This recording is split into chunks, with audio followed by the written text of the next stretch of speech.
I am Bharath from grade 9 in studying in Laurel High Global School. Today I am going to explain about robotics. Robotics is an branch of computer science and engineering. Robotics involves design, construction, operation and use of robotics. George C. Dewey was invented the first robot in 1954 in Japan.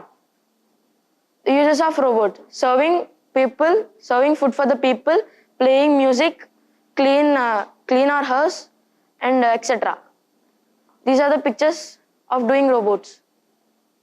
These are the top 5 universities: IIT, MIT, Manipal Institute of Technology, PSG Tech Coimbatore, LPU Jalandhar, and etc.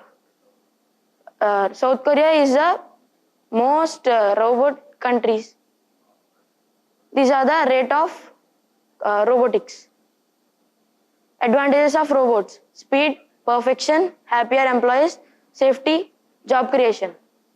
Disadvantages of robots: they lead humans to their jobs, they need constant power, they have no emotions, they are restricted to the program. Thank you.